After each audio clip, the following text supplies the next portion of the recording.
Nós estamos estudando a carta que o apóstolo Paulo escreveu para a igreja lá em Éfeso. E desde o começo, Paulo começa a dizer o que os crentes em Éfeso estão vivendo. E se não tivesse a carta aos Efésios, a gente teria que ficar supondo o que é a igreja. Mas aqui Paulo, pela revelação do Espírito Santo, está nos ensinando o que é a igreja. E Paulo, nesse capítulo 2, que nós vemos estudando nas últimas semanas, ele destacou a transformação radical operada por Cristo nos Efésios. Aqueles que estavam longe, sem Deus, sem esperança, foram reconciliados pelo sangue de Jesus. Eles tinham uma barreira entre eles, os gentios e os judeus. E pelo poder do sangue de Jesus, essa barreira foi quebrada e Deus formou um só povo. Tornou eles concidadãos dos santos, irmãos de Abraão, de Isaac e de Jacó. Colocou todos nós que somos gentios na mesma linhagem espiritual, familiar dos grandes homens de Deus do passado e nos fez família de Deus. E Paulo, no versículo 19, que nós estudamos na última vez que estivemos falando sobre Efésios, ele falou que a gente não pode ser estrangeiros, a gente não pode ser mais turistas espirituais, precisamos ser um povo que não seja de passagem no lugar, mas tenha compromisso, que a gente não haja mais como estrangeiro, mas como cidadão do reino, que a gente não tenha apenas um passaporte temporário, mas um título definitivo, nascidos de novo e pertencentes à igreja de Cristo. E quando a gente avança agora para os últimos 3 versículos do capítulo 2, veremos muito mais profundo ainda essa nossa nova identidade, que não é só a família de Deus, que Deus na verdade está edificando algo ainda muito mais profundo, poderoso. E o apóstolo Paulo diz que nós somos, versículo 20, edificados sobre o fundamento dos apóstolos e profetas, sendo ele mesmo, Cristo Jesus, a pedra angular. Nele todo edifício bem ajustado cresce para ser santuário dedicado ao Senhor. Nele, Jesus, também vocês estão sendo edificados, juntos com os outros, para serem morada de Deus no Espírito. O sangue de Jesus Cristo uniu 2 povos e fez uma família. Mas o apóstolo Paulo agora, a palavra de Deus, traz mais algumas metáforas para nos ensinar o que é a igreja. Ele diz que nós somos santuário, edifício e morada. Veja que Paulo está mostrando que a igreja é algo muito mais sério que nós imaginamos. Talvez você pense que a palavra família seja uma metáfora das mais fortes, mas parece que Paulo ainda está indo um pouco mais longe. Ele está dizendo que a gente é uma família, mas uma família tão coesa, tão unida, que parece um edifício. É uma fusão definitiva dessas partes. E ele diz que todo esse edifício ele é bem ajustado. Ou seja, Deus está ajuntando num só lugar, ajustando em um só lugar, pessoas diferentes, com o mesmo propósito. E quando lemos um texto como esse, eu quero que você acompanhe o raciocínio agora e a construção da palavra de Deus, e também aquilo que Deus colocou em nosso coração para hoje. A grande pergunta que surge desses versículos é: o que Deus está fazendo através de Jesus Cristo, desde a sua encarnação, morte, ressurreição, ascensão e até a sua segunda vinda? Deus está formando a sua igreja, é isso que Deus está fazendo. Deus está gerando a sua igreja. Quantos podem dizer amém? 1 Coríntios 3,9 diz: porque nós somos cooperadores de Deus, e vocês são lavouras de Deus e edifícios de Deus. Deus está preparando um povo para Ele, amém, meus irmãos? Sabe, Deus é o grande agricultor, nós somos lavoura de Deus. Deus é o grande arquiteto, nós somos o edifício de Deus. Não somos blocos separados, não somos grupos separados. Nós somos um só povo, em um só lugar, fundamentado em Cristo Jesus para a glória de Deus.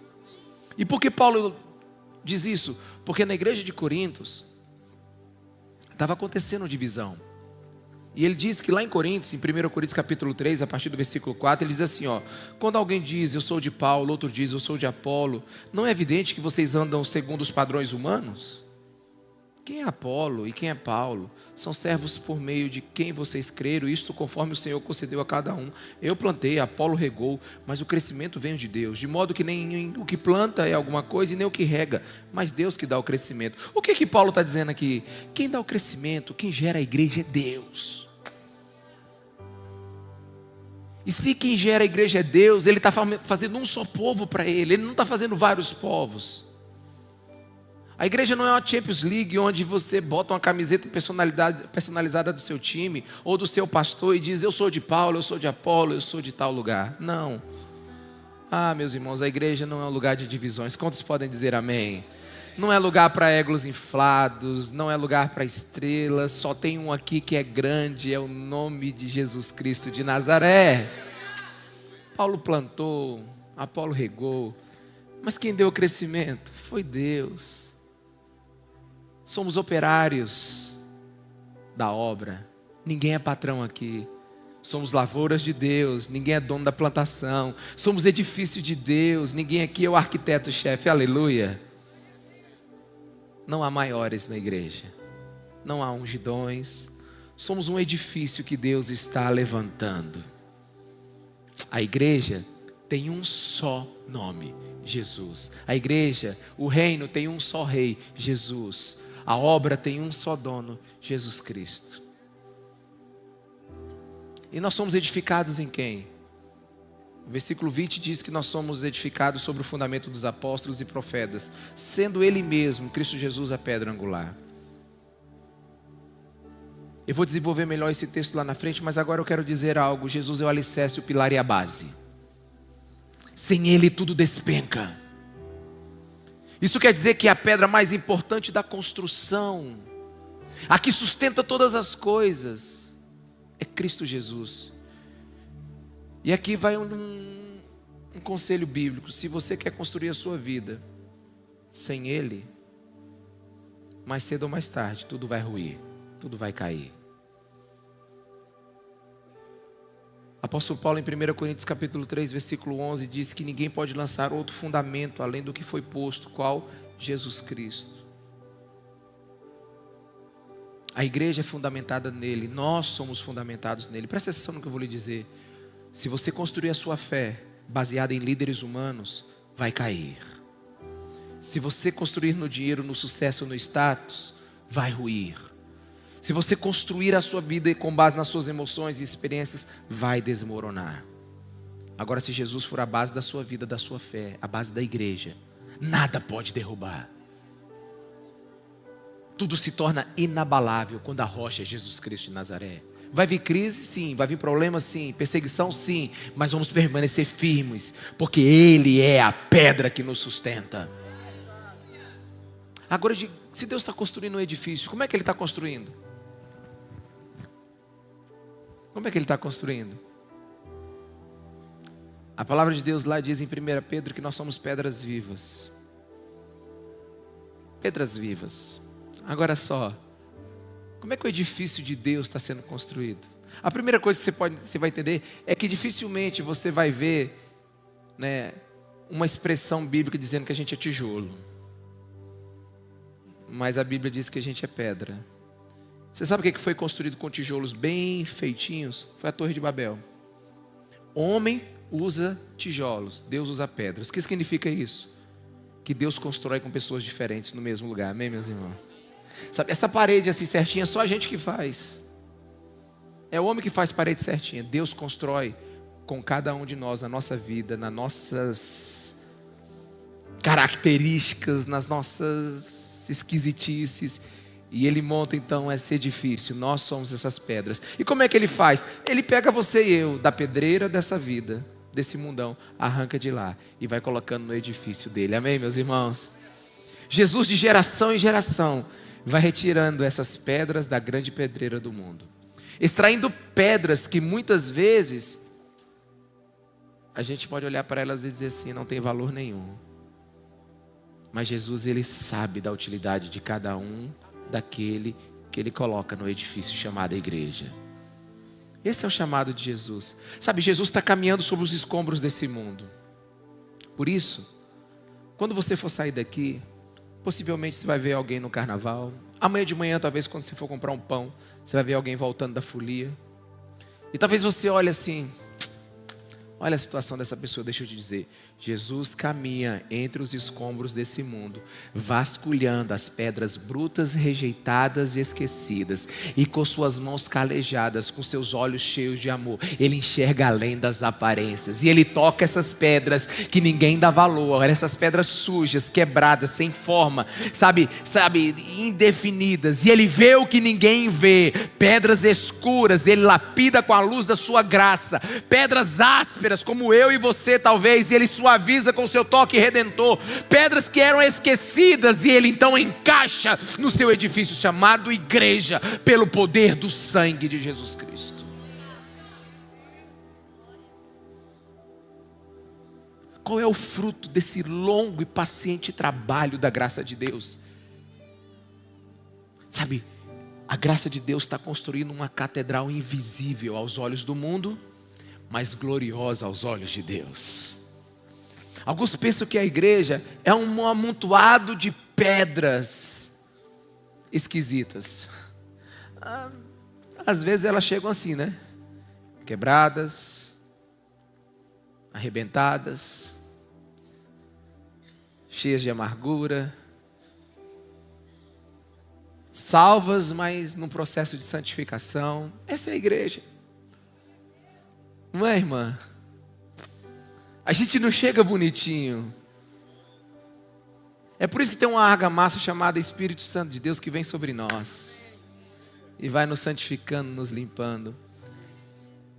Por isso que muitos não dão valor a muita gente que está na igreja, mas Jesus está vendo aquela pedra excelente que vai ser, sabe, uma grande parte do grande edifício que Ele está montando. Outros que se julgam sábios olham para a igreja e vê apenas um punhado de fanático.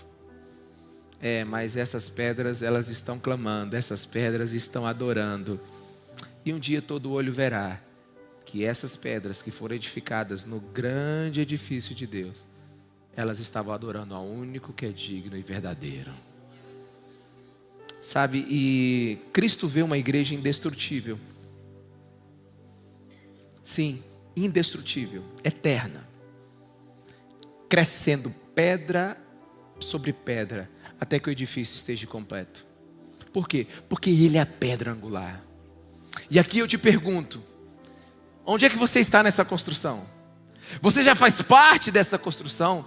Você ainda está na pedreira do pecado, na pedreira da vida, ou Jesus já te retirou pela graça dEle? O mestre construtor já perdoou os teus pecados e te colocou no edifício chamado igreja. Sabe por quê? Porque agora mesmo, olha para mim aqui. Não importa como esse mundo está, o martelo da graça está retirando essas pedras da pedreira da vida. Agora, talvez tenha uma pessoa que você conhece que está no carnaval agora, que está em algum lugar. Deixa eu te falar, acredite que o martelo da graça está batendo, está atrás dessa pessoa. A graça que não desiste, a graça que persegue, a graça que salva, a graça que fala mais alto do que o maior carro de som que imaginar, do que o maior trio elétrico. A graça que, quando amplificada, quando é ouvida por Deus, quando é ouvida pelos homens, palavra de Deus, os salva e os transforma. Sabe por quê? Porque esse edifício está crescendo. As pedras estão sendo colocadas nele. Sabe? E quando a gente começa a entender a Bíblia, meus irmãos, precisamos compreender a vitalidade, eternidade e autoridade da igreja. Conversando com alguém essa semana, e assim, sempre quando chega o carnaval, você vê muitas oferendas acontecendo nas TVs, você vê muitas... tudo aquilo que acontece normalmente o ano todo escondido vem muito à tona, né, no carnaval, e muitos crentes começam a ficar até com medo. Mas deixa eu te falar uma coisa. Uma pessoa chegou para mim e disse assim: você não tem medo do futuro, não? Eu digo: olha, eu estou lendo a Bíblia e eu descobri que a igreja, ela não é triunfante, ela é vitoriosa. Ou seja, qual a diferença? Não significa que nada não vai acontecer com a igreja. Não, pelo contrário. Vai acontecer muita coisa na vida da igreja. Mas ela vai terminar vitoriosa. Pode até o mundo piorar. Mas a Bíblia diz que Jesus está preparando um edifício que vai se tornar morada do Espírito Santo e que vai permanecer de pé. Sabe, o mundo pode criar 1000 planos contra a igreja vai permanecer de pé. Sabe por quê? Porque ela está fincada na pedra angular, que é Jesus Cristo de Nazaré. Pedra angular é aquela pedra que era colocada na construção do templo de Jesus. Geralmente era uma pedra de esquina, que ela dava, o molde para todas as outras, e ela era que sustentava toda a casa, todo o prédio. Sabe, o inferno pode se levantar com todos os seus demônios, mas a igreja vai permanecer. E a igreja ainda vai continuar crescendo. Sabe por quê? Porque as nações podem se levantar e o inferno pode se remexer, pode perseguir, pode caluniar, pode oprimir, mas o edifício de Deus vai continuar sendo erguido até que a última pedra seja colocada. A igreja permanecerá firme até que o arquiteto divino coloque a sua última alma salva pela cruz na sua igreja. Diga: a igreja é obra de Deus. Então, se a igreja é obra de Deus, pense comigo agora, só um pouco. Nós não podemos esculpir nenhuma pedra para que ela se encaixe na igreja. Quantos estão entendendo? A gente pode pronunciar as boas novas. A gente pode discipular. A gente pode ensinar a palavra. A gente pode trazê-lo para ouvir sobre o evangelho. Mas nós não podemos arrancar ele da pedreira. A gente não tem o poder de pegar um martelo e mudar alguém e fazer dele igreja. Quantos estão me entendendo? Diga amém. Então para de obrigar alguém a ser igreja. Entrega ele para o arquiteto. Aleluia. A única coisa que transforma a pedra morta em pedra viva é o toque da graça.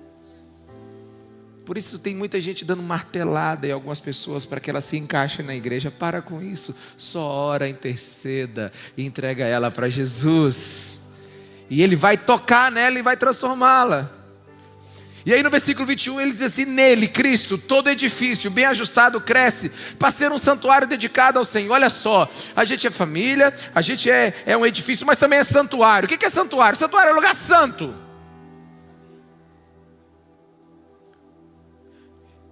E o que faz de um lugar santo?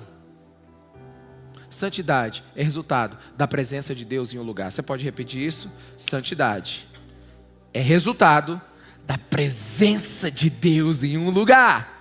É por isso que Êxodo capítulo 3, versículos 5 ao 6, quando Moisés se aproxima da sarça, ele ouve Deus falando com ele da seguinte maneira: tira as sandálias do seu pé, porque onde você está pisando é o quê? É lugar santo, é terra santa. Mas por que a terra é santa? É porque ela era santa? Não, aquele chão se tornou sagrado porque Deus estava lá. Aquele chão não é sagrado, se tornou. É onde a presença de Deus está que aquele lugar transforma-se num santuário, num lugar sagrado. Deixa eu te falar, não tem chão santo, não tem monte santo, não tem cidade santa, não tem prédio santo, não tem nada santo. Só se torna santo quando o Santíssimo Deus está naquele lugar. Então não tente ir para um lugar santo, irmão, que não existe. Aquele chão só se tornou santo porque Deus estava naquele lugar. Deus falou assim: Moisés, preste atenção, porque quem está aqui sou eu. Inclusive tira a sandália dos seus pés, pisa devagarzinho para você perceber onde é que você está. Deus está nesse lugar. Então santidade é fruto da presença de Deus no lugar. E aqui cabe uma pergunta: se Deus de fato habita no cristão, não deveria esse cristão ser santo? Tem que ter uma evidência da presença de Deus na nossa vida. E a maior evidência da presença de Deus na nossa vida é santidade. Onde é que está o templo do Senhor hoje? Não está lá em Jerusalém. O templo do Senhor hoje, 1 Coríntios capítulo 13, versículo 16. Vocês não sabem que são santuário de Deus e que o Espírito de Deus habita em vocês. Aleluia! Agora nós somos o templo do Senhor. Nós somos o local da adoração. Se era no antigo templo de Salomão que acontecia a manifestação da presença de Deus, a Shekinah, onde é que ela acontece hoje? Onde é que ela acontece hoje? Na igreja, em mim e em você. Deus habita no meio do seu povo. Nós somos um santuário dedicado ao Senhor. Veja bem, irmãos, Efésios está ensinando o que nós somos. Efésios está ensinando o que é a igreja, o que somos nós. Se não há santidade no lugar, nós não temos uma igreja reunida. A gente tem um monte de gente, mas não tem uma igreja. A gente tem uma reunião de pedras mortas, mas não tem uma igreja. Sabe, tem gente que está tentando aumentar o tamanho da reunião sem santidade. Vai ter muita gente, mas não vai ter uma igreja. Mas onde tem santidade, ali tem uma igreja. E as pedras serão colocadas uma após outra nessa edificação. Quantos estão me entendendo, meus irmãos? Versículo 22. Nele também vocês estão sendo edificados juntos com os outros para serem morada de Deus no Espírito. Estão sendo edificados. Olha, sabe o que eu gosto desse versículo aqui? Ó? Nele também vocês estão sendo edificados junto com os outros. Olha que coisa linda. Está até entre vírgulas, junto com os outros. Ou seja, não dá para viver só, irmão. A gente está fadado a passar a vida inteira junto. Alguém pode dar um amém aí, irmão? Porque tem gente que quer ser igreja sozinho.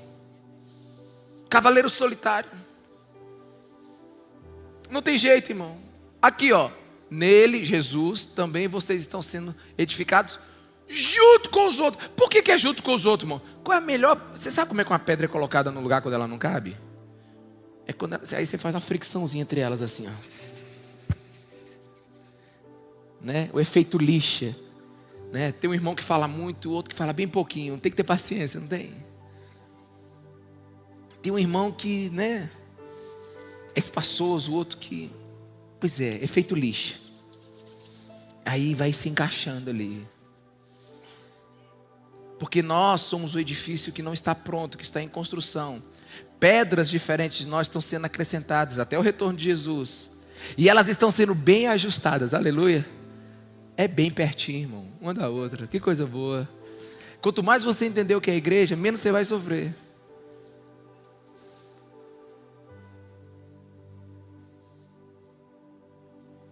Não, eu queria tanto chegar aqui, que ninguém nem soubesse meu nome. Eu só queria sentar na última cadeira, ouvir o cara cantando e o pastor gritando, e eu ir embora. Não, não funciona. Porque se for assim, você não está no edifício. Quantos estão aqui? A gente é colocado no edifício, bem ajustado, bem perto de alguém, e juntos a gente cresce. E aí você encontra o seu lugar no corpo de Cristo. Agora, como é que isso acontece? Pelo Espírito. Por quê? Porque quem edifica a igreja é o Espírito Santo. Todas as faculdades humanas são insuficientes sem a operação do Espírito Santo. A gente pode estudar a Bíblia, a gente pode conhecer cada versículo, a gente pode ser mestres na hermenêutica, exegese, homilética, história da igreja. Mas se o Espírito Santo de Deus não operar em nós, tudo é insuficiente. Tomás de Aquino, que deixou uma das maiores obras teológicas, filosóficas deste mundo, ele teve uma experiência com Deus.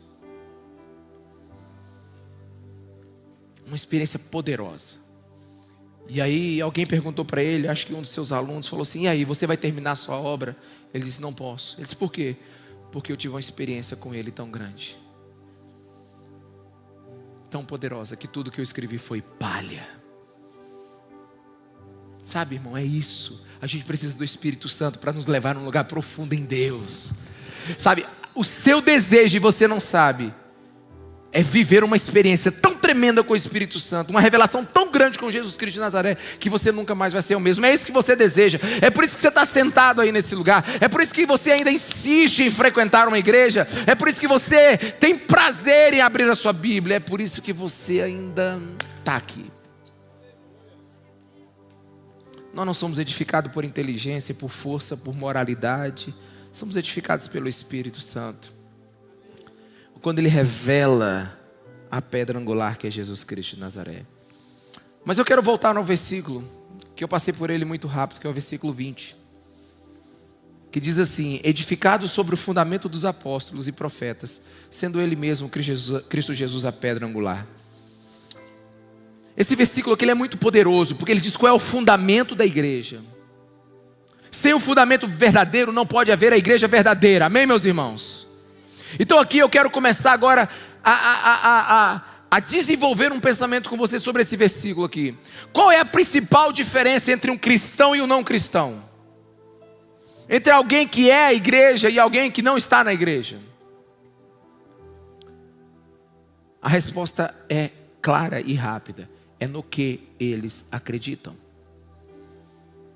A igreja é fundamentada no que os profetas disseram, no que os apóstolos ensinaram e na pessoa de Jesus Cristo de Nazaré. Ou seja, a igreja é fundamentada na palavra de Deus, nos que os profetas disseram, no que os apóstolos ensinaram e em Cristo Jesus revelado.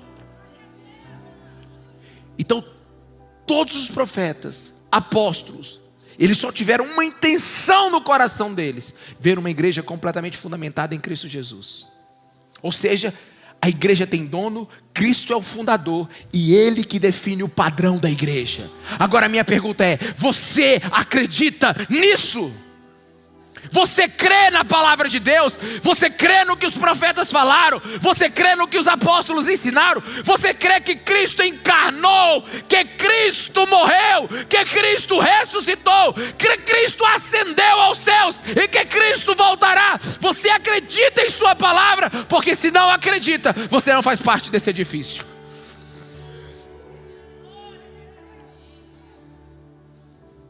Deixa eu te explicar uma coisa. Igreja não é clube onde você paga uma mensalidade para estar. Igreja não é empresa, não é franquia, não é reino particular de ninguém. Sabe, perdidos estão aqueles que acham que são os CEOs da fé, que podem edificar a igreja de qualquer jeito, que transformaram o altar em palco e rebanho em clientela. Igreja tem dono, e o dono dela é Jesus Cristo de Nazaré. Os verdadeiros líderes na igreja, eles são... A igreja é pastoral, servil, humilde. Não uma monarquia. Não uma empresa. A igreja pertence a Cristo. E qualquer um que esteja edificando a igreja de uma maneira que não seja em Cristo, ele está criando um império que um dia vai cair. Meus irmãos, nós somos aqueles que descansam a nossa fé sobre um acontecimento predito pelos profetas e ensinado e visto pelos apóstolos. Nós descansamos a nossa fé naquele que é a pedra angular, Jesus Cristo. É isso que distingue o cristão de todas as demais pessoas. De verdade, irmãos, você ama a Bíblia? Sabe, você querer que a Bíblia ela é inspirada, ou seja, soprada pelo Espírito de Deus, 2 Timóteo, versículo 16 do capítulo 3. Você acredita que a Bíblia é inerrante? O que é isso? Que ela não contém erros ou contradições, como diz Provérbios capítulo 30, versículo 5. Deixa eu te falar uma coisa. Ah, pastor, mas parece que tem uma coisa aqui na Bíblia que não está muito certo. Não está muito certo é porque você não entendeu, é que eu não entendi. Se tem alguma coisa que a gente não entendeu nesse texto, é a nossa incapacidade, mas ele é perfeito, ele é inerrante. Ele é infalível, nunca falha. Tudo que ele diz aconteceu ou acontecerá. Ele é imutável, nunca muda. Ele é a palavra daquele que é imutável. Deus é eterno, permanece para sempre. É inegociável. É viva e poderosa, é uma espada que corta e transforma, é fonte de vida, é luz, sabe? Ela só pode ser entendida pela revelação do Espírito. Ela é inenarrável. O que é isso? É de uma grandeza indescritível, que a gente só pode conhecer pela manifestação do Espírito Santo de Deus em nós. Ela é fiel, ela é perfeita, ela é fonte de fé. A Bíblia, ela é martelo e fogo, destrói o pecado e purifica o coração. Jeremias 23, 29. Ela é tesouro infindável. Provérbios 2, 6. Sempre vai ter algo para descobrir. Você acredita na Bíblia? Porque se você não acredita, você não está fundamentada nos profetas, nos apóstolos, e você não está fundamentado naquele que é a pedra angular. Só pode ser igreja aquele que é fundamentado nesses ensinos. Quantos estão me entendendo? Diga amém. Agora, algo devastador está acontecendo com a igreja. E a própria Bíblia já avisou. Avisou o quê? O apóstolo Paulo, falando ao seu discípulo Timóteo, em 2 Timóteo capítulo 4, versículo 3, ele disse o seguinte: pois virá um tempo, e esse tempo chegou, em que as pessoas não suportarão a sã doutrina, ou seja, a palavra de Deus. Pelo contrário, se rodearão de mestres segundo as suas próprias cobiças, como que sentindo coceira nos ouvidos. Eles se recusarão a dar ouvidos à verdade, entregando-se a fábula. Sabe, gente que não consegue ouvir a palavra de Deus e muda o canal. Gente que não consegue ouvir a palavra de Deus e vai ouvir outra pessoa. Gente que não consegue ouvir a palavra de Deus e diz assim: eu não quero isso. Sabe, gente que quando começa a ouvir a verdade começa a se incomodar. Ele diz: não, deixa eu botar em outra coisa. Sabe por quê? Porque a igreja, quando ela faz isso, acontece algo desastroso. Ela começa a acreditar naquilo que não está na Bíblia. Ela começa a acreditar. Irmãos, olha que absurdo. A igreja anda acreditando num monte de coisa que não está na Bíblia.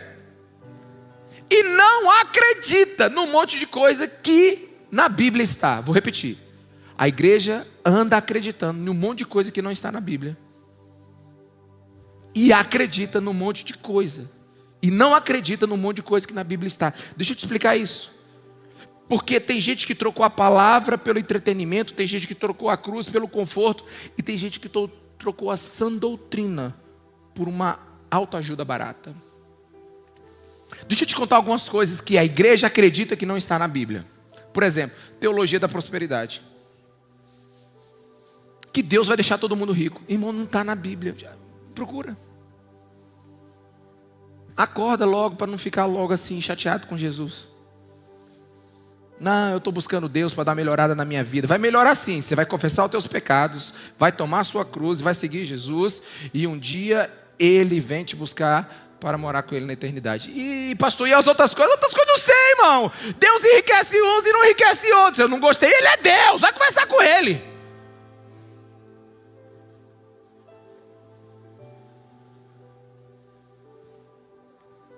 Não estou contando dessa palavra não, pastor. Não, vai embora. Não vai não. Vai não, que Jesus vai falar no seu coração. Ô irmão, não existe esse negócio de teologia da prosperidade. Que se você 10, vai dar 10, volta 100. É o melhor negócio do mundo, eu já estava milionário. A pessoa, você bota 10, vem 100 vezes mais, é 1000. Aí você bota 1000, vem 100 vezes mais, é 100 mil. Aí você bota 100 mil, vem 6 vezes mais, eu já perdi a conta. Não existe isso, irmão. Isso é mentira. E a igreja fica acreditando nisso. Sabe por quê? Porque não está fundamentada nos profetas, nos apóstolos e na pedra angular que é Jesus. Sabe, a teologia do coach também, a igreja está acreditando aí. Deixa eu te falar só uma coisa, irmão. Coach é muito bom. Ser treinado para uma área é muito bom. Mas sabe, deixa eu te falar, essa teologia do coach é a teologia que diz que a vida é sobre você, sobre os seus sonhos, sobre as suas metas, sobre o teu propósito. E eu quero te dizer que não é. Eu tenho um monte de sonho. Tomara que os teus sonhos sejam igual ao sonho de Jesus. Porque se não for igual ao sonho de Jesus, nem precisa orar para Ele. Alguém está entendendo aqui, irmão? Não, Deus vai realizar os meus sonhos. Deus não realiza os teus sonhos, irmão. Deus realiza os sonhos dEle dentro de você.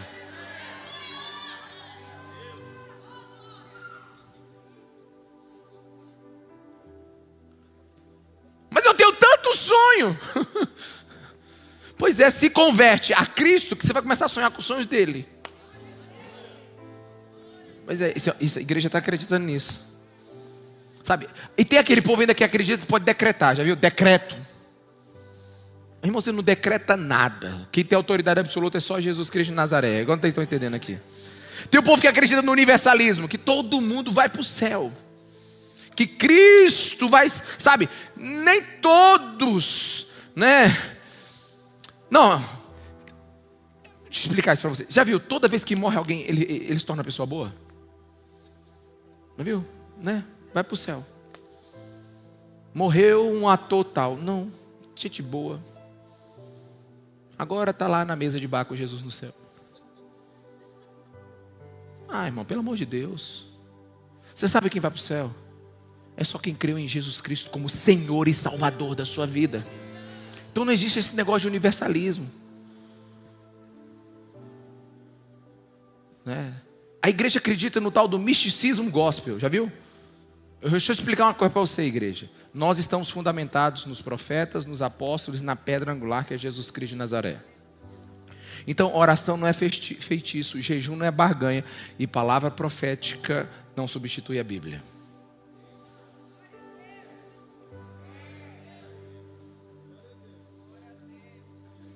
Para com esse misticismo gospel, né? E a igreja também acredita em amuletos evangélicos. Óleo ungido, rosa santa, copo d'água. Deus é um mágico. Isso não está na Bíblia. A igreja vive acreditando também em rituais e superstições. Campanhas intermináveis, fogueira sagrada. Né? É um negócio assim... Isso não está na Bíblia. E sabe por que a igreja está acreditando? Porque não está baseada nos fundamentos dos profetas, nem dos apóstolos, nem em Cristo Jesus Cristo. Em Jesus Cristo de Nazaré. Tem uns que acreditam no karma gospel, já viu? E como é que está aquele versículo que está lá em Ricardo Massai, capítulo 2, versículo 1, que diz assim: faça por ti que Deus te ajudará, já viu? Não está na Bíblia, irmão. Não está na Bíblia. Pastor, estão olhando com um olho gordo para mim. O que é isso? Oração contrária. Irmão, o que é oração contrária? Alguém me ajuda, por favor, com essas expressões bíblicas que eu não entendo. Oração contrária. É feitiçaria esse negócio aí, deve ser, né? Irmão, E tem uns ainda que acreditam nos portais espirituais. A igreja acredita. Porque não está fundamentada nos apóstolos, nem nos profetas, nem em Cristo Jesus. Ela está na sã doutrina. Ela acredita em tudo. Passar por uma porta. Irmão, se passar pela porta desse certo, eu tinha botado 10 portas aqui para você passar 20 vezes. Vai, não, volta, que não deu certo não. Vai, volta, não deu certo não. Vai, volta, deixa eu ver. Não deu certo ainda não. Não, eu tinha botado, o cálico já tinha passado umas 70 vezes só num culto. Tu sabe por que a igreja escolheu essas coisas? Porque ela saiu do fundamento dela. Ela quer algo superficial, ela quer algo. Ela quer que alguém leve teus pedidos lá pelo Monte Santo e queime lá e de alguma maneira ele chegue no trono de Deus e Deus responda. E você não vive uma vida santa aqui para agradar Jesus. Ela é fundamentada no que os profetas disseram, no que os apóstolos ensinaram e em Cristo Jesus. Ou seja, cristianismo não é barganha. Cristianismo é humilhação, é arrependimento, sabe, pés dobrados, joelhos dobrados diante do Senhor. Mas não, a igreja aqui é uma Disneylândia gospel. Quer viver um cristianismo de encanto. Deixa eu te falar, não existe. E aí, como ela não está fundamentada nos profetas e nos apóstolos, e nem na pedra angular que é Jesus Cristo, ela acredita em um monte de coisa que não está na Bíblia, e não acredita no que está na Bíblia. Por exemplo, a Bíblia diz que você precisa ser santo, que nós precisamos ser santo. Muitos querem um Deus só que ame, mas não querem um Deus que é justo e santo. Não acredito em disciplina eclesiástica. Não, peraí, pastor. Correção bíblica, não tem na Bíblia. Não vai ler Mateus 18, irmão. Não, pastor, o senhor para de me julgar. Eu não estou te julgando, é só a sua vida que já diz tudo. Não acredita na suficiência das Escrituras. Quantas vezes algumas pessoas entram no meu gabinete e quando eu abro a Bíblia para elas, eles dizem, por causa desse versículo eu não posso me separar. Eu digo, Agora mesmo essa semana. Pastor, eu não sei o que dizer para a pessoa. Diga para ele que ele não pode se separar. Porque a Bíblia diz que não pode se separar nessas condições. Pastor, mas ele não vai aceitar. Eu digo, então tá. Então, não é igreja. Não está fundamentado nos profetas e nos apóstolos. Quantos estão me entendendo, irmão? Tem gente que não acredita na perseguição, no sofrimento. Prefere uma fé confortável. Mas Jesus, meu irmão, prometeu foi cruz, não foi sofá. Alguém aqui, meus irmãos? Deve ser por isso que tem mais de 50% dos que um dia estiveram na igreja estão fora da igreja. Porque disseram para eles que o cristianismo era uma coisa e eles começaram a viver outra, aí caiu fora. É bom avisar logo, Jesus já dá a conta logo. Olha, é o seguinte, se quiser me seguir, tome a sua cruz. O que afinal eu quero dizer? Está fundamentado nos profetas, nos apóstolos, em Jesus Cristo, é crer na Bíblia. Mas deixa eu ser um pouco mais direto. Como é que alguém pode dizer que é cristão? Que foi salvo pelo sangue de Jesus, que Jesus Cristo o salvou, e essa pessoa não tem o menor interesse em ler pelo menos o Novo Testamento? Me explica isso, irmão. Como pode dizer que segue a Cristo se não o conhece? Como pode dizer que afirma que ama a Deus se não teve intimidade com Deus? Como pode afirmar? Sabe, é como um soldado querendo ir para a guerra e nunca ter pego na arma. É um cristão que diz que ama a Deus, mas nunca leu a Bíblia.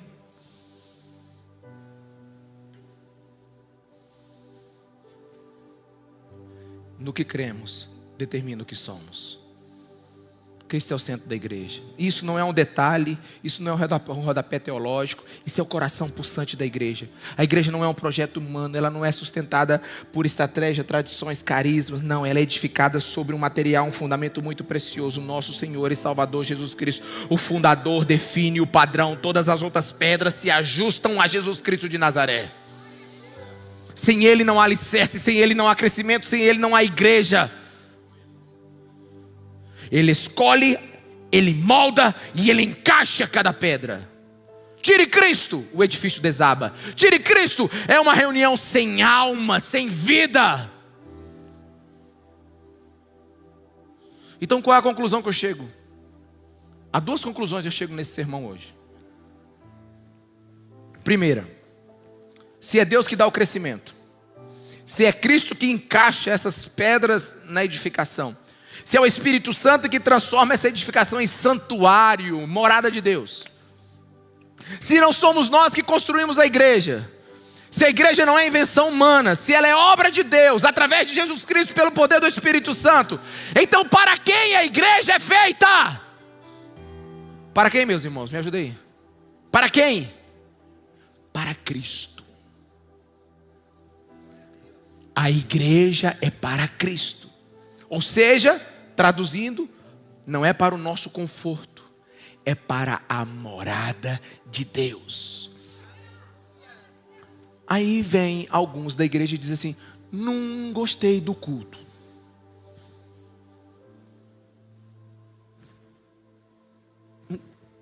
Você não gostou do quê?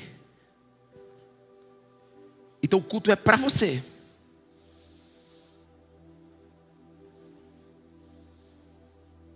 Não gostei da música. Eu gosto das outras. Não, pastor, hoje não estava assim, não foi. Ei, abençoado. A igreja é para a glória dele. Você não vem para a igreja para encontrar a presença de Deus. Você traz a presença com você, junto com todos os irmãos. E aqui nós cultuamos aquele que vive para sempre.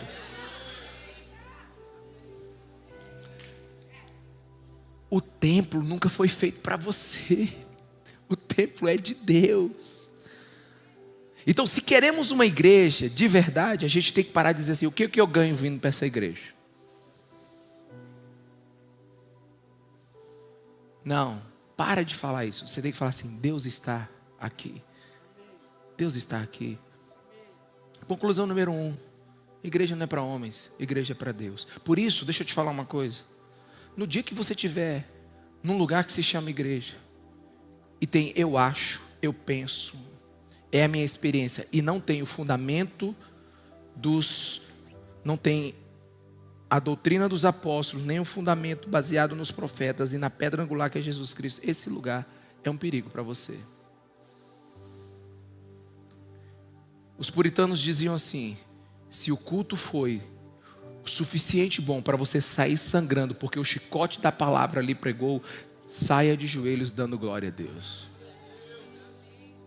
Porque não tem lugar melhor onde Deus vai nos ensinando a viver como igreja. Então o culto não é para nós, o culto é para Ele.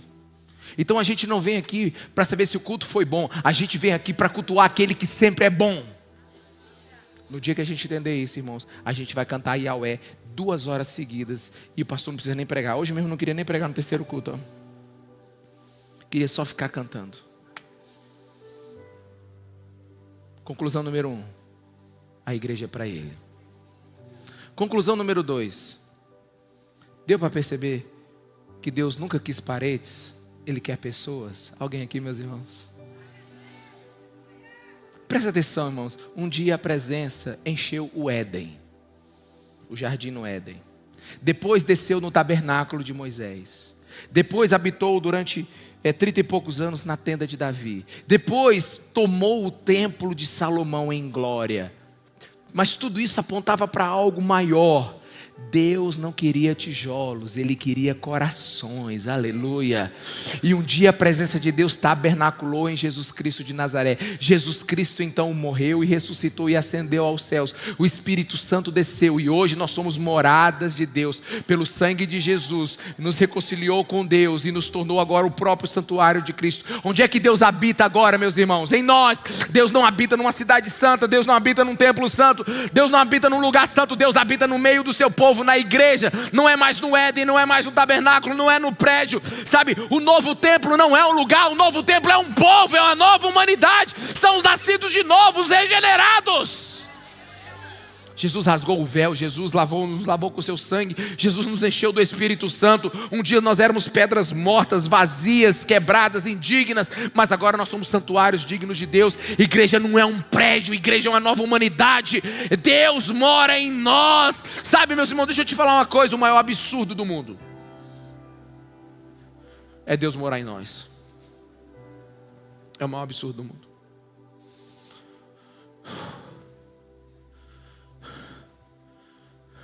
É Deus habitar dentro do ser humano que o traiu. Mas deixa eu te dizer, com todo respeito eu digo isso. Você pode chegar lá para olhar para o céu e dizer assim: e aí, Gabriel? Qual o nome daquele outro anjão que tem na Bíblia? Miguel. E aí, Miguel? Deus habita dentro de mim, não em você. Sim, sem orgulho, né? Com orgulho, né? Pecou já. Ei, a Bíblia diz que nem os anjos entendem um negócio desse. Alguém está aqui, irmãos? Alguém está aqui? Nem os anjos entendem esse negócio.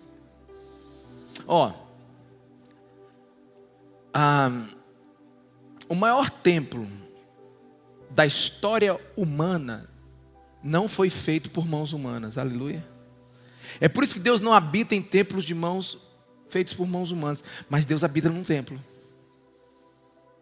o que Ele mesmo reconciliou com Ele mesmo pelo sangue de Jesus, a gente, aleluia. Tu nunca pensou assim num negócio assim: onde estiverem 2 ou 3, ali Ele está? É um negócio muito forte, né, não? Você nunca pensou na profundidade disso, não? Eu não sei você, mas pensa comigo. Vamos ser sinceros aqui. A gente fica maravilhado com aquelas catedrais imensas. Quem gosta de visitar a catedral? Eu gosto de visitar, irmão. Eu não consigo ir para uma cidade e não visitar uma catedral. Uma das catedrais mais lindas que eu vi está lá na Quinta Avenida. É a Catedral de São Patrício, nos Estados Unidos, né? E é uma catedral tão linda. E o guia que levou a gente, sabe quanto tempo ele ficou só na porta? Meia hora, explicando só a porta da catedral. Tinha tanto detalhe à porta que a gente ficou só meia hora. Sabe, eu fico maravilhado com aquilo. Tem a Basílica da Sagrada Família lá em Barcelona, que tem centenas de anos que ela está sendo construída e nunca terminou. Tem a catedral famosa de Notre Dame, né, aquela que pegou fogo agora, né, mas já foi reconstruída lá em Paris. Mas, meu irmão, Deus não escolheu morar em nenhum lugar desse. Vitrais brilhantes, arquitetura que desafia o tempo. E Deus deseja morar dentro de mim e você. Flávio Josefo afirma que o templo de Salomão tinha tanto ouro em suas paredes que em algumas horas do dia cegavam seus admiradores. Mas aí eu aprendo com a Bíblia, em Efésios 2, versículos 20 a 22, que não há ouro suficiente no mundo para adornar o templo onde Deus quer morar. Não há arquitetura humana que possa conter a glória de Deus. Deus escolheu um santuário, e esse santuário é o seu povo. Ele habita no meio dos regenerados, aleluia! Nós somos a catedral de Deus. O que é a igreja então? Fica de pé no seu lugar.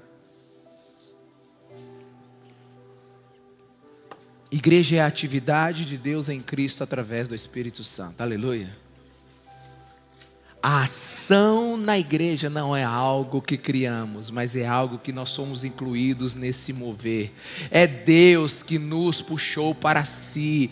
Foi Jesus Cristo pelo seu martelo da graça que nos arrancou da pedreira do mundo e nos colocou no edifício.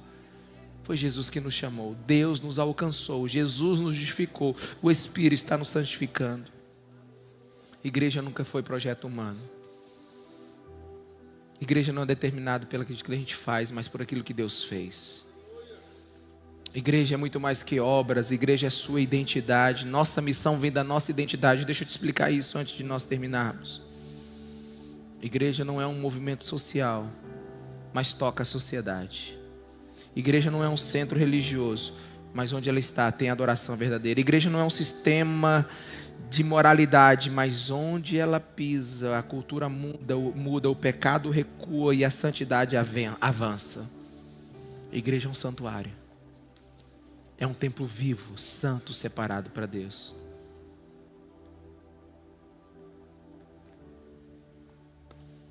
E no dia que a igreja entender isso, tudo muda.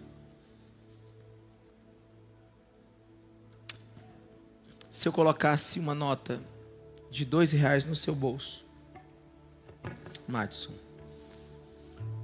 você sairia preocupado fazendo um Cooperzinho por Imperatriz? Por quê? Não vale. E se eu pudesse colocar uma nota, uma hipótese, uma nota de R$10 milhões no seu bolso, você faria um Cooper tranquilo por Imperatriz? Com essa nota no seu bolso? Você faria? Não faria. Sabe por quê? Porque o que tem em você tem valor.